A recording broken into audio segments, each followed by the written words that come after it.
اسهل وصفة بسكوت ممكن تعمليها النهاردة. هعمل معاكم بسكوت سهل جدا وسريع جدا، ينفع في كيس الحلواني او زي ما انا هعملها في الفيديو بالظبط. عملت معاكم قبل كده بسكوت الشاي، النهاردة هعمله بطريقة مختلفة تماما. يلا بينا على طول نشوف هنعمله ازاي. البسكوت حرفيا بيدوب في البق، يعني تقدروا تقولوا عليها وصفة ناجحة 100%. اول حاجة استخدمت 140 جرام زبدة.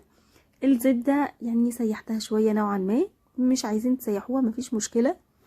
85 جرام سكر، حطيت السكر على الزبدة وهضربهم كويس جدا.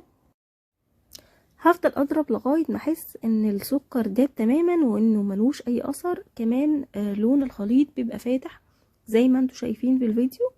ودلوقتي هنزل عليها بيضة واحدة ورشة فانيليا، وهبتدي برضو اضرب كويس جدا بحيث ان ما يكونش للبيض اي اثر والخليط كله يتجانس مع بعضه. ودلوقتي هنزل عليه بالدقيق. حضرت 250 جرام دقيق، عليهم معلقة صغيرة بيكنج باودر، ودلوقتي هحط عليها رشة ملح، وده طبعا اختياري، هو سنة.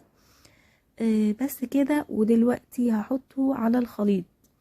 الخليط نوعا ما هيكون سايب شوية او مش متماسك، ما تقلقوش خالص خالص.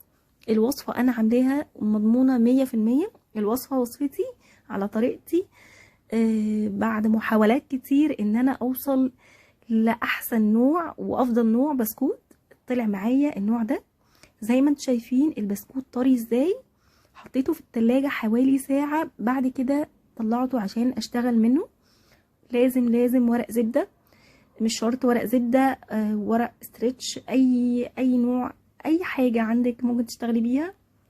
ودلوقتي هفرده سمكه زي ما انتوا هتشوفوه في الفيديو، ما كانش مليان قوي. ودلوقتي هبتدي اقطعه اي شكل انتوا عايزينه، مدور، مربع. تقدري كمان تضيفي عليه شوكولاتة لو عايزة تزوقيه بشوكولاتة. دلوقتي هشيله. هو صعب الشيل شوية لان هو بيبقى طري جدا، فاسهل طريقة اللي انتوا شايفينها كده، ان انا بقلب الورقة وببتدي اشيل واحدة واحدة. وطبعا لما بحطه في الصينية لازم برضو ورق زبدة. ودلوقتي هخرمه كده، هديله اشكال اي شكل انتوا عايزينه، بالشوكة، باي حاجة.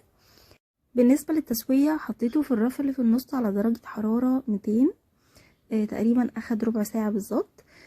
بس كده. يا رب الفيديو يكون عجبكم، واشوفكم تاني في فيديوهات تاني. ما تنسوش الاشتراك في القناة ولايك وشير. لو عجبكم الفيديو شيروا الفيديو لانه فعلا مهم.